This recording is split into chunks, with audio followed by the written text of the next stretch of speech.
So instead of clarifying many of the mysteries of the Matrix following the release of Matrix Resurrections, the film only increased the number of mysteries. Now with The Matrix 5 in production, under the direction of Drew Goddard, we are revisiting 5 of the biggest mysteries of this franchise. Some old, some new, that hopefully will be answered in the next film. Are Neo and Trinity clones? Is there something hidden behind the Oracle's cookies? Welcome to Matrix Explained.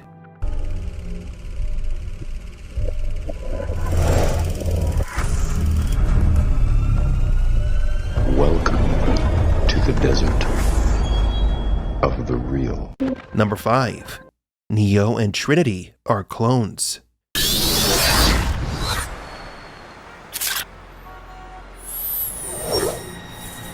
A new reality awaits you.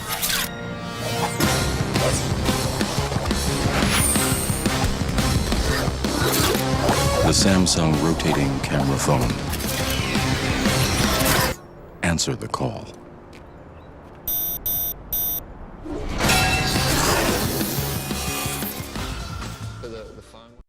To understand how Neo and Trinity from Matrix Resurrections could be clones of the real power couple, we must first study a few important points, the characters' actions during the trilogy, and certain important conversations in Matrix 4. Let's begin with their emotions. The original Matrix portrayed Neo as a confident and determined character, embracing his role as the One and standing up to the oppressive machine system. Trinity was a strong and independent woman with exceptional combat skills and played a crucial role in the human resistance. In Matrix Resurrections, Neo and Trinity have changed significantly. Neo now has no powers and is now suffering from anxiety and depression.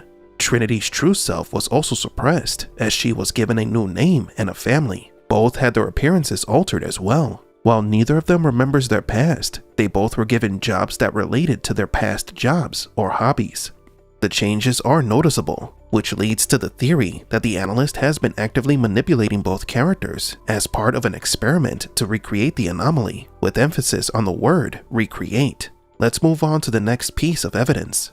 Neo, as Trinity, died. Trinity was impaled with rebar, and Neo gave his life to destroy Smith. Perhaps we could say that the machines managed to save Neo's life since he had just recently passed, but the same cannot be said about Trinity. Quite a bit of time passed between her death and Neo's arrival at Machine City and the destruction of Agent Smith. Therefore, saving Trinity in the real world was impossible. Another key aspect that we cannot overlook is that Trinity and Neo look younger than they should, based on the supposed time-lapse between Matrix 3 and 4 in the movie. In reality, 18 years have passed since Matrix Revolutions and the release of Matrix Resurrections.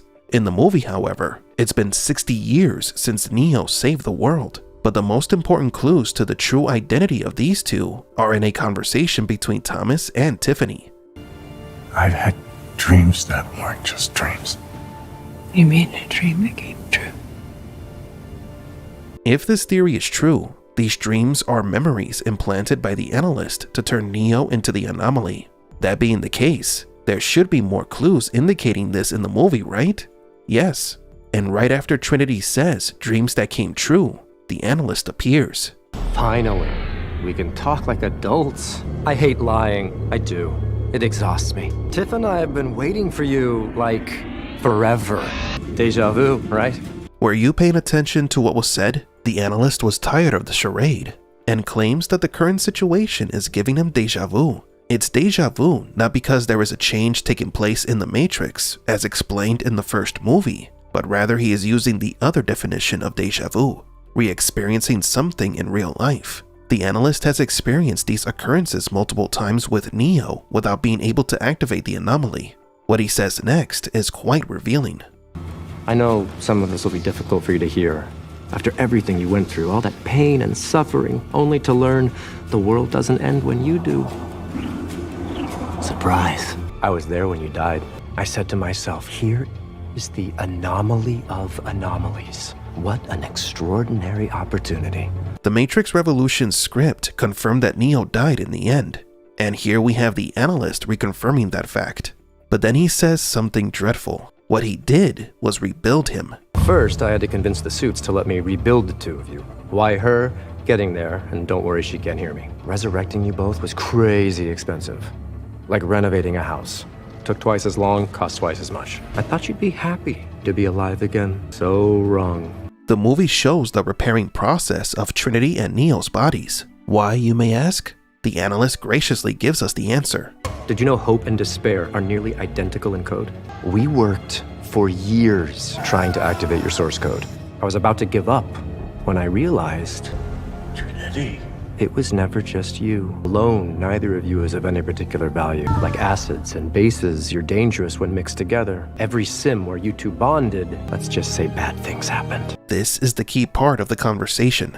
The analyst mentioned that he spent years trying to activate the anomaly's code, and later he learned that Neo and Trinity worked in a semblance. He then brought the two of them together, and then he started getting better results in his simulations. This part somewhat confirms this theory. The analyst said that it took him years to repair Neo because he wasn't biologically resurrecting him. As we saw, he was using machines to repair his body while possibly creating a copy, a clone. Our theory is that Thomas Anderson is a model. Neo was created by the analyst so that he could discover that he is the one, and thus allows the analyst to take advantage of this anomaly. Neo's physical form died that day in Machine City. Only traces of an incomplete code remain, and the analyst has been attempting to reconstruct it for decades.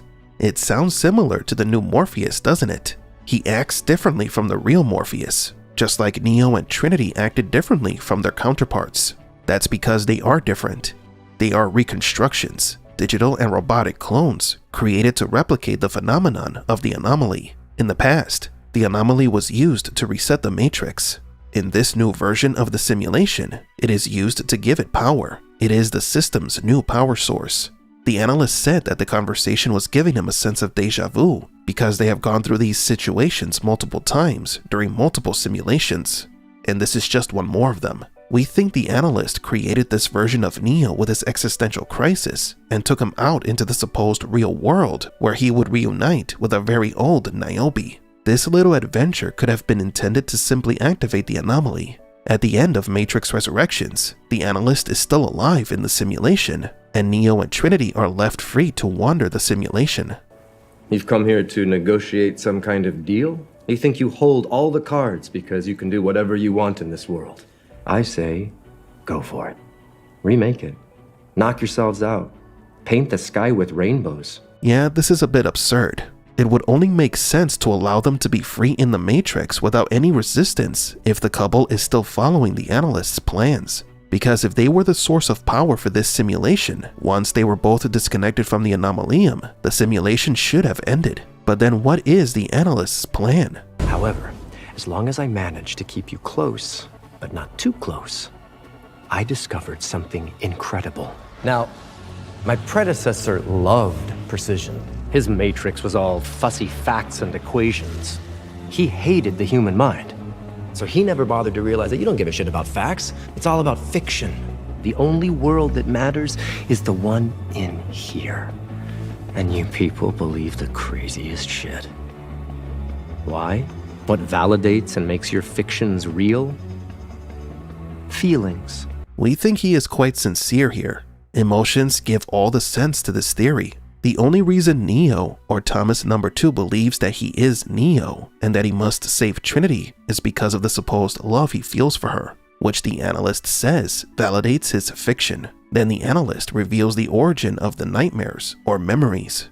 You ever wonder why you have nightmares? Why your own brain tortures you? It's actually us maximizing your output. It works just like this. Oh no, can you stop the bullet? If only you could move faster. Here's the thing about feelings. They're so much easier to control than facts. Turns out in my matrix, the worse we treat you, the more we manipulate you, the more energy you produce. I've been setting productivity records every year since I took over. And the best part, zero resistance. People stay in their pods, happier than pigs in shit. The key to it all? You and her, quietly yearning for what you don't have while dreading losing what you do. For 99.9% of your race, that is the definition of reality. Desire and fear, baby. Just give the people what they want, right? He is the cause of the couple's nightmares. and confirms that he is using them as a power source. When Neo created the artificial intelligence that would eventually become Morpheus that would set him free, Neo placed him in a familiar setting where he would have confrontations similar to the ones in the first movie to activate something within him. Thomas needed his artificial intelligence to become Morpheus through repetition. When the analyst said that Neo and Trinity were in multiple simulations, we think that he meant these types of models. The analyst takes Neo out of the Matrix using elements familiar from the first movie, just like Neo did with Morpheus. Young Morpheus discovers that he is Morpheus, and Thomas Anderson discovers that he is Neo. Both of them were trapped inside training models. Ironic, isn't it? But then Neo and Trinity, are they human? If this theory is true, they are both digital clones. The analyst copied and recreated their voices and memories to create digital entities that mimic the behavior of the real heroes. All of this leads us to believe that Matrix Resurrections is just one more simulation made by the analyst in his quest to recreate the anomaly. We probably never saw the real world in the movie at all. Perhaps everything we thought we knew about what happened after Matrix Revolutions is fake. Maybe when we saw Neo and Trinity flying together, we forgot about the truth, that they are both programs trapped in another simulation. The analyst could have been right, and we do prefer emotions. We prefer to believe that this was a happy ending and not something that was planned by the analyst from the start. But do you agree? Did the analyst win in the end, and Neo and Trinity from Matrix Resurrections are not our beloved heroes?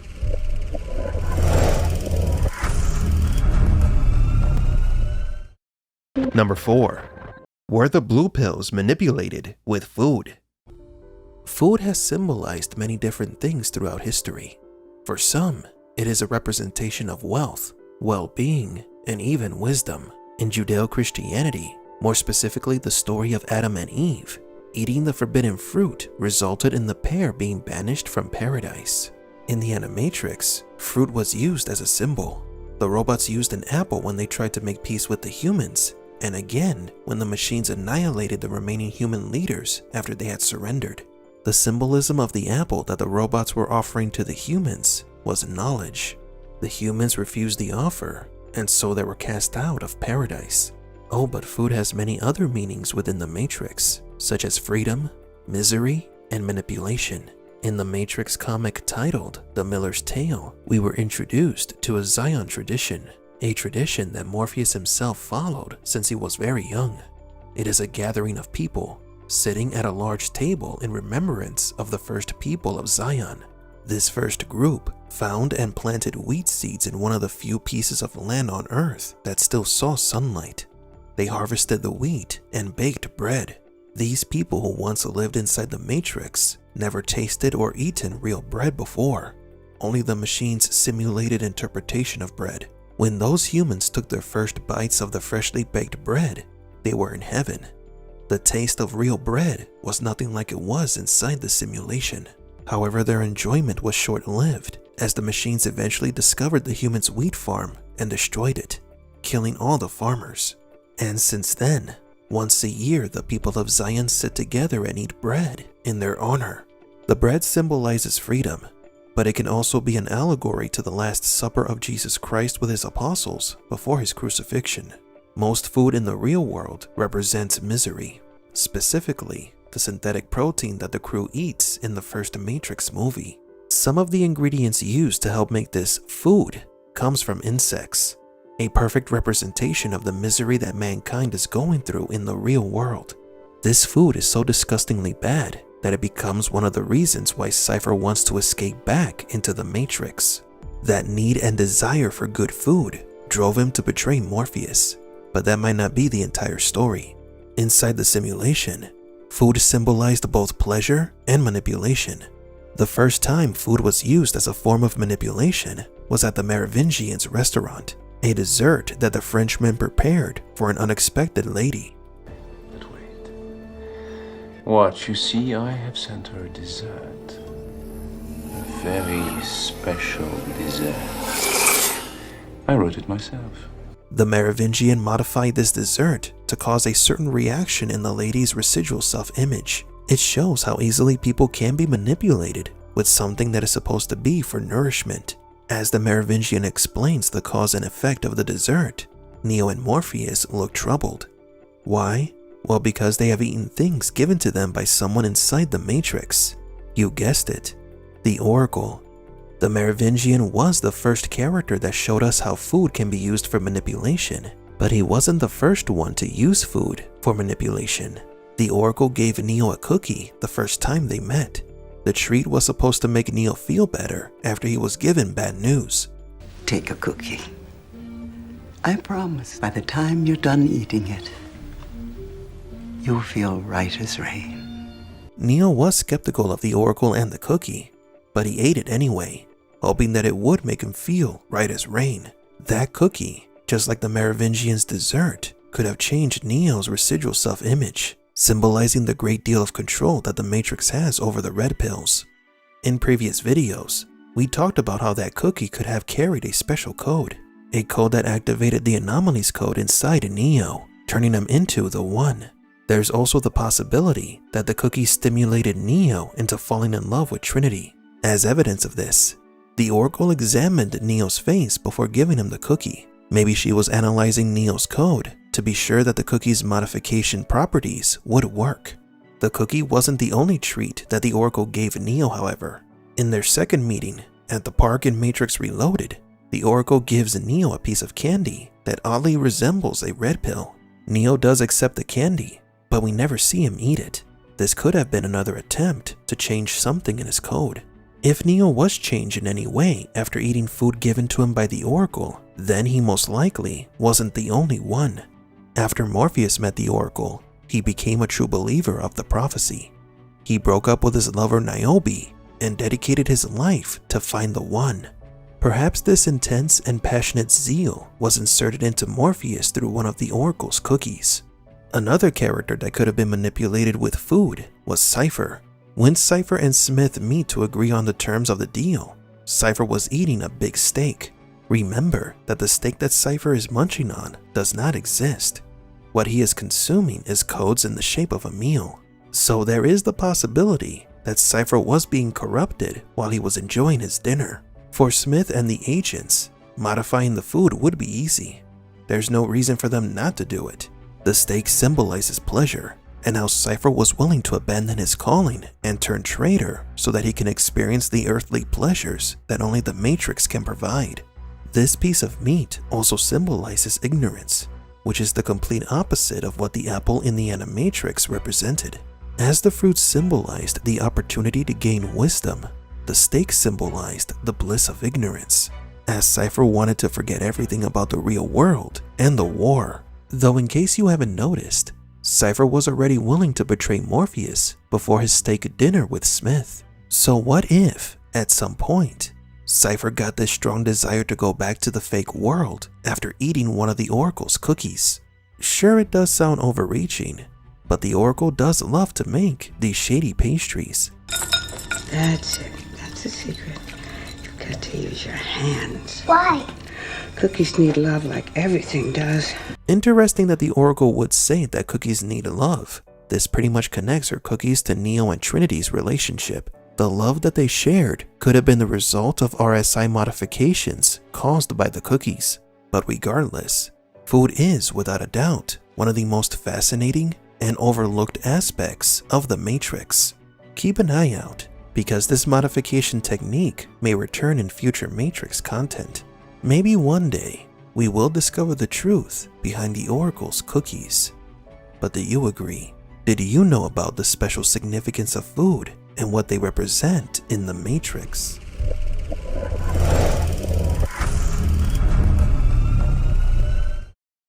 Number 3. Will the real Morpheus return? Morpheus was slightly first introduced as a terrorist in a news report, but his true story begins when he was just a young man, recently freed from the Matrix. After being rescued, Morpheus quickly rose up the ranks of Zion's military, but on the side, he was being trained for another important mission given to him by someone within the Matrix. The objective of that special training was for him to find the One. That is why there are those of us who have spent our entire lives searching the Matrix, looking for him. Although his true purpose was to find the prophesized savior of humanity, this did not prevent him from falling in love with another red pill, Niobe. However, their relationship was dissolved by the Oracle. Niobe. Captain Niobe? She used to be with Morpheus. Now she's with Locke. What happened? Morpheus went to the Oracle. After that, everything changed. Yeah. Their relationship was not convenient for the Oracle, because Niobe was a more rational individual than Morpheus, not easily manipulated. She could have dissuaded Morpheus from fulfilling his purpose. During his youth, Morpheus was a joyous person.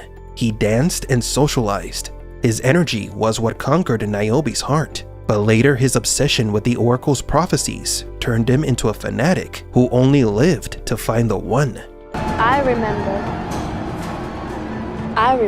you used to dance. I remember you were pretty good. If Morpheus and Niobe's relationship persisted, Morpheus would have not sacrificed himself for Neo, because Niobe would have stopped him, or she would have been the one to go in and save Morpheus instead of Neo. Thus, Neo would have never died at the hands of Smith, and the Anomaly's code would have never been activated. Neo needed to die to then be reborn as the One. You got the gift, but it looks like you're waiting for something.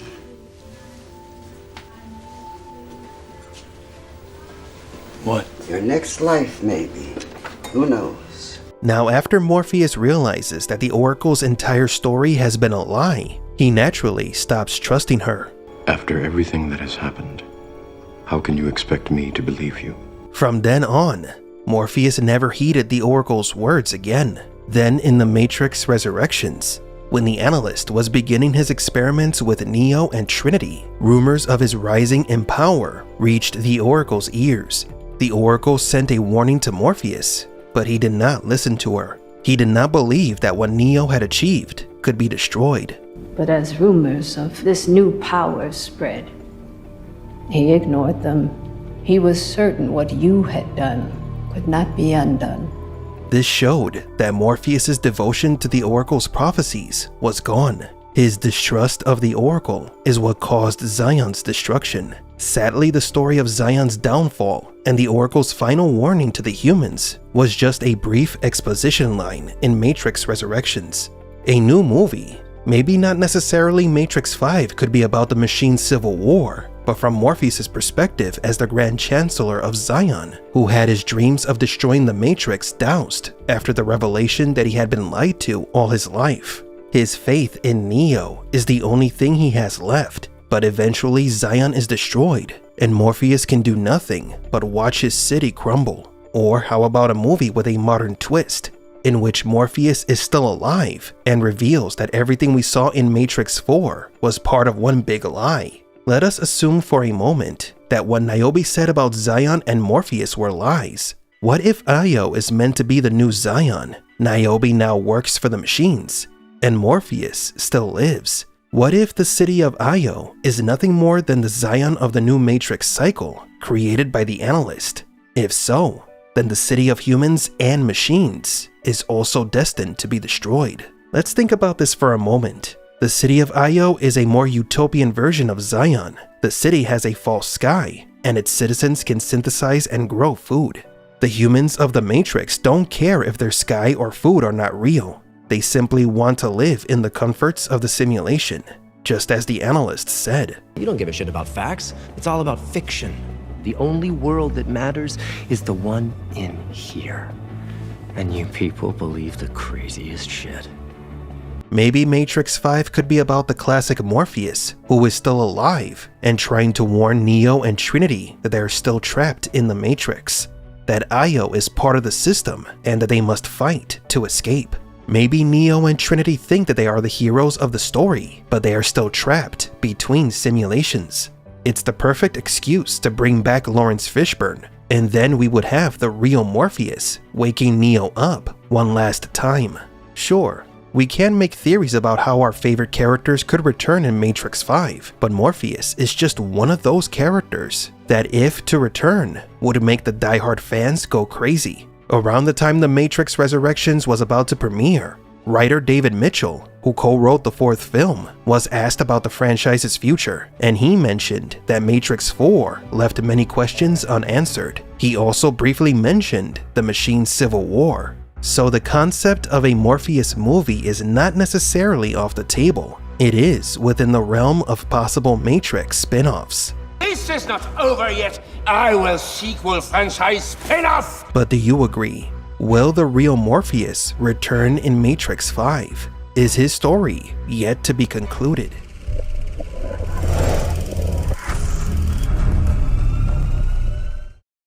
Number 2. Do the machines collect data from the humans?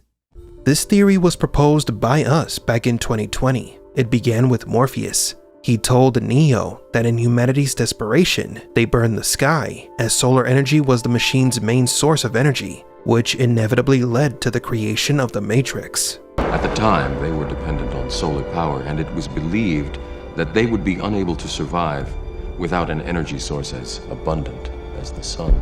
Yet the destruction of our sky only benefits an entity that does not need the sun to survive. We would face enormous biological and ecological issues if we were ever deprived of the light and the heat from the sun. Humans would suffer from vitamin D deficiency, necessary to absorb calcium in the intestines, essential for a child's growth, as well as for the strengthening of the immune system. People deprived of sunlight will develop weakness in the bones and will be more prone to diseases. They would become susceptible to upper respiratory infections and be more vulnerable to autoimmune diseases, allergies, cardiovascular problems, etc. And little by little, all biological life would slowly go extinct. For many critics of the Matrix, the burning of the skies never made sense because the machines could choose other methods to obtain energy, such as nuclear, hydro, wind, or even geothermal. Maybe turning humans into batteries wasn't the idea in the first place. Have you ever wondered what gave power to the cities of Zion and Io? The reason Zion is underground is that it uses geothermal energy to run its machinery. The city takes advantage of the heat that comes naturally from the depths of the planet. The last human city. The only place we have left. Where is it? Deep underground. Near the Earth's core where it's still warm. Like other contradictions in Morpheus's telling of the past, this too doesn't make sense. If humans manage to harness the energy from the Earth's core, why don't the machines do the same? All of this makes even less sense when the architect reveals to Neo that Zion has been destroyed multiple times before. But rest assured, this will be the 6th time we have destroyed it, and we have become exceedingly efficient at it. Just stop and think about this for a second. This means that Zion is a creation of the machines. The technology and process of harnessing geothermal energy to be used by the machine city is built by the machines every time a new Matrix cycle begins. This confirms that the machines don't need humans for energy, and maybe they never did. There are levels of survival we are prepared to accept. Now, the machines don't need the sun or the humans for energy, so is the story about the humans burning the sky a lie? Morpheus learned of this event from the Zion archives. The archives are part of the city's main computer or data bank.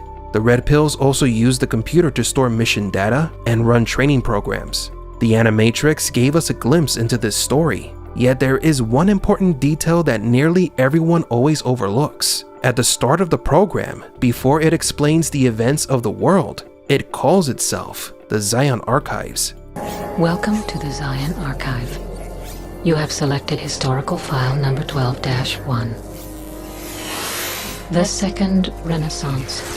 Why is this important? Because the machines build Zion, including its archives. So all the supposed history recorded in those files are most likely fabrications. They're just bedtime stories. The most important clue that the machines were the ones that burned the sky is the material saved in those archives. It's not clearly explained what the clouds are made of, but we know that it functions as an EMP, electromagnetic pulse, which drains the energy of the human ships and the Sentinels. With this, we are pretty much sure that it is not made of biological material. The confirmation of what the clouds are actually made of is in the Matrix Revolution script, specifically in the scene when Neo and Trinity pass through the black clouds. The Logos plunges into the sky with a surreal splash, like a plane crashing into a sea of shaving cream. The molecular replicators immediately drain the life from the Sentinels, and they fall dead, tearing through the clouds that cling to them momentarily, like shredded pieces of parachute, before letting them fall away. The Lagos is engulfed by a ball of lightning as it is attacked by the sky. It shakes violently, every light blowing out until the ship dies.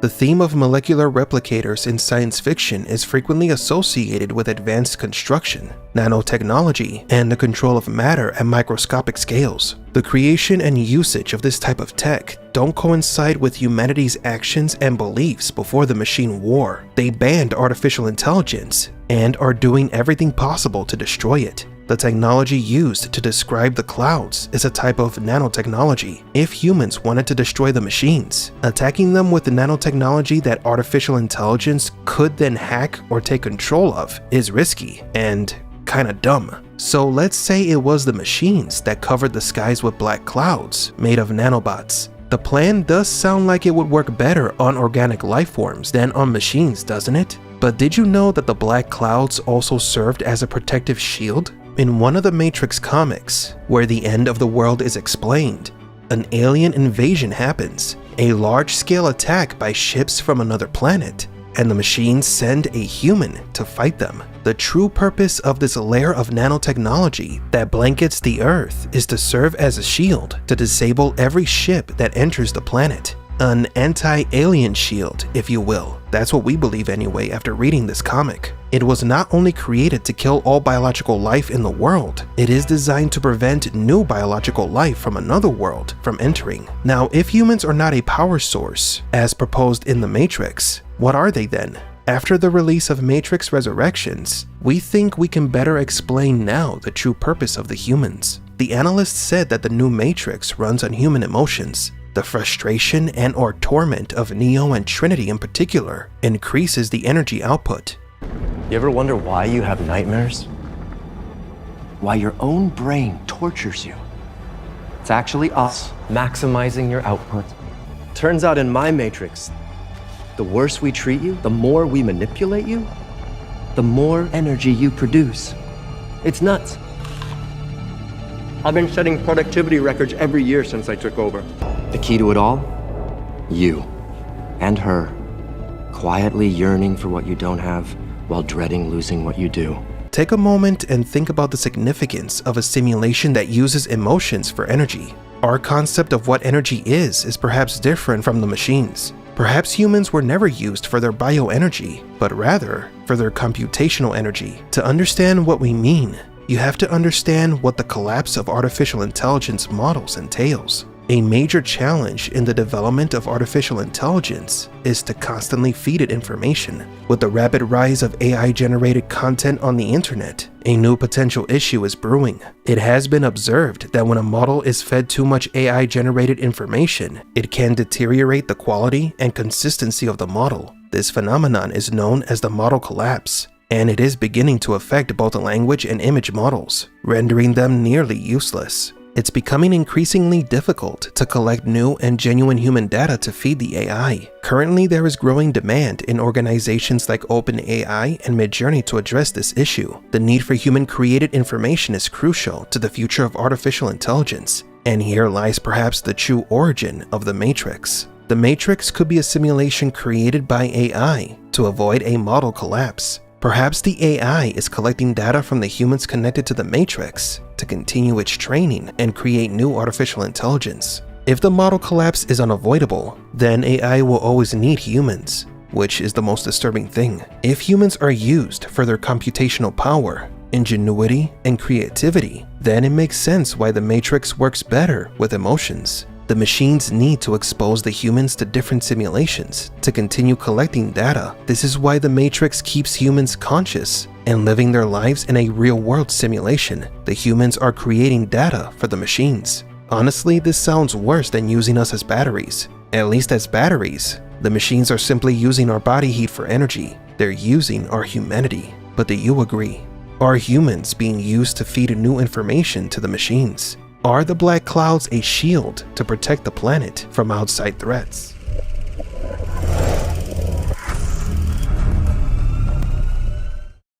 And number 1.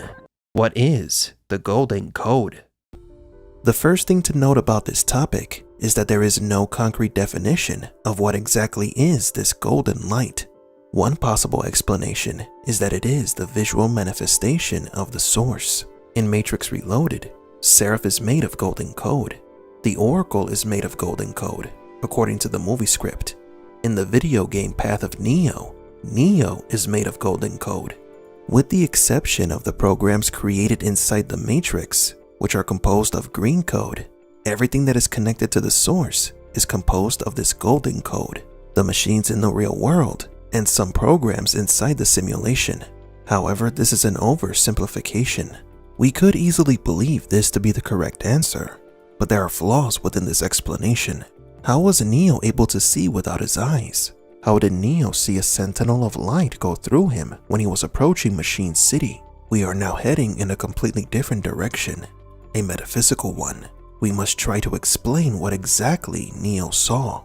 The first time the Golden Code was ever seen was when Neo met Seraph. The movie script describes the moment as follows. In the cold world, Neo sees his true form, sitting Buddha-like in the surrounding swirl of code, a being of pure liquid light contained by a web of matrix code that is written in the negative, or rather with the absent of light. Sitting Buddha. Remember that, as it will be important later on.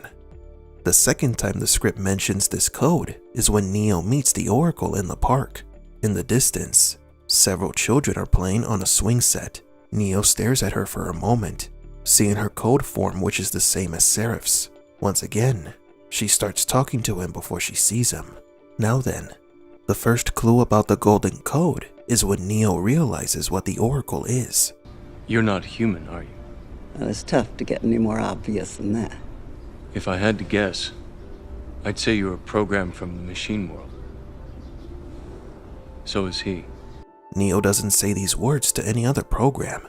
For him, this unique code links the Oracle and Seraph to the machine world.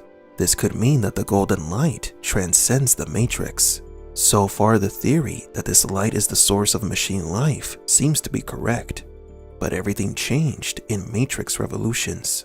According to Lana Wachowski, the Golden Code is the key to Matrix Revolutions, but no one has been able to fully decipher what it is. Yeah, so the third one has a gigantic symbol in it that no one ever really discusses. Okay, what's the gold light? If you basically work on what the trilogy is all about, you come to this symbol that is never discussed, no one ever talks about it, no one even mentions it, no one refers to it, and yet it's there, clearly. Matrix Revolutions begins with an explosion of golden light, then the emergence of the green code, and then the Matrix. The entire simulation then transforms into an unknown symbol, and as the image pulls away, the rainfall of codes and symbols appear. Now we are in the real world. Interesting transitions. In just a few seconds, we were introduced to 4 levels of reality. The first level is the unexplained, mysterious golden light. The second level is the Matrix simulation, the big city where the imprisoned humans live. The third level is the unknown symbol that could represent the constructs connected to the Matrix, such as Mobile Ave and the Architect's Room. And the fourth level is the real world and Zion. With this list, we are beginning to understand what the golden light could be. Maybe the answer lies in Neo's blindness. After Neo's fight against Smith that cost him both his eyes, he began to see reality differently. This was no accident. What the Wachowskis tried to do here was to make a parallel of Neo with other blind messiahs. In fact, in Enter the Matrix, Trinity mentions to Ghost that there have been many blind messiahs throughout history. Like Augustine, I'm dedicated to a higher purpose. What's that? Onanism. Is that why so many saints are blind? This is more symbolic than literal. When a messiah or prophet goes blind, they open their third eye. The third eye is a mystical and esoteric concept. It refers to the invisible or etheric eye and energetic vortex that provides perception beyond what could be perceived with ordinary sight. It is a spiritual eye that allows us to see beyond reality. It is here that we start to move away from the literal to the metaphysical meaning of the golden light.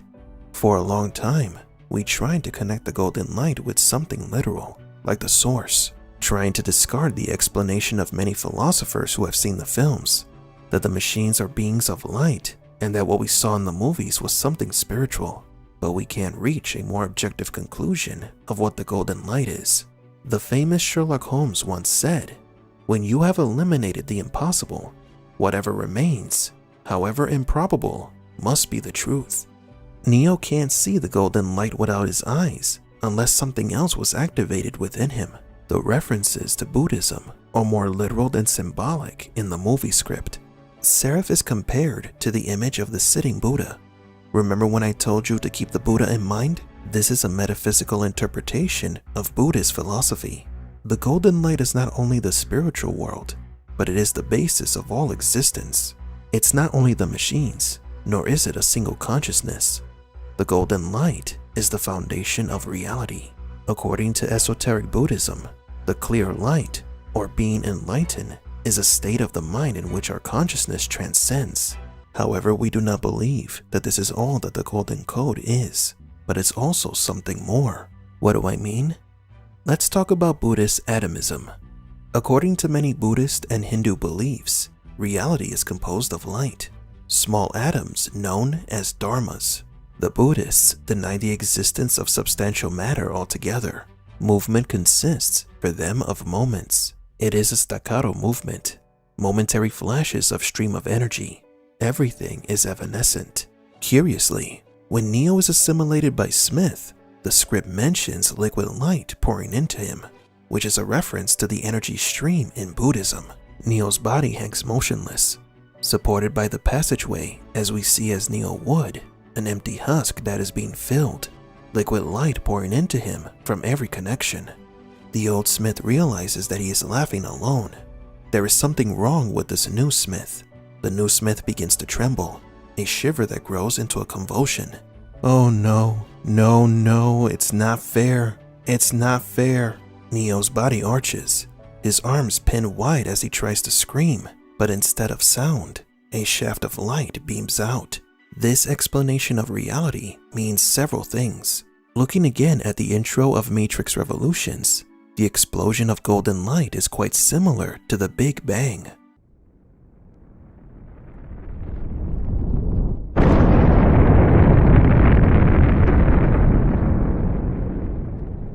According to Buddhism, what we see with our own eyes is nothing more than an illusion of the ego. After going through all this information, what does the golden light mean? In our opinion, it is the foundation of reality. It's reality in its purest form.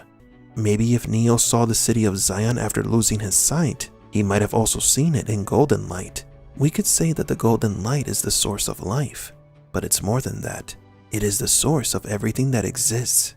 This leads us to believe that Matrix Revolutions was showing us two different matrices. The first matrix that was created by the machines, and the second matrix that was created by the perception of reality of the humans and machines from the supposed real world. If the golden light is a reference to Buddhist atomism, then what the Wachowskis wanted to tell us was that at the end of the movie, the war didn't matter, the simulation didn't matter, Zion didn't matter, nothing matters, because in the end, the only truth about reality is that there is no single reality, only interpretations of it. The Matrix is just as important as the real world. Everything is a simulation. It's not enough to wake up from the regime that has imprisoned us. We must wake up from what we have been programmed to believe is real. So you can say like, okay, choice is important, choice is a part of everyone's lives, choices, but that paradigm of projecting choice is not different. It's a matrix, just like Catholicism or Christianity or symbols of metaphysics or really even philosophical constructs. This is why no one really mentions this, but everyone says, oh, simulacra, Baudrillard, you're referencing Baudrillard. But the point of the reference is that the book is hollow. It is itself a matrix. It is itself a construction, a projection, a tool for understanding the world or having a framework of meaning. That's what these things are. They're frameworks of meaning. So what we were trying to do is, can you encourage audiences to interrogate their own framework for meaning, and then through that interrogation, extend it into the experience of watching a piece of art, and then try to find meaning in that piece of art. If our explanation of what is the Golden Code isn't simple or clear enough, well, it's because that was the intention of the creators, in our opinion at least. The Wachowskis created this grand mystery based on some religious philosophies to create a level of mysticism in the film. It is interesting how the directors managed to incorporate and explore religious and philosophical themes in Matrix Revolutions without directly mentioning religion. It is a secular version of the stories about religion, and that is why the Golden Light is so complicated. It is the greatest mystery of religion and beyond. Piston fan could never solve the third one. I'm kidding.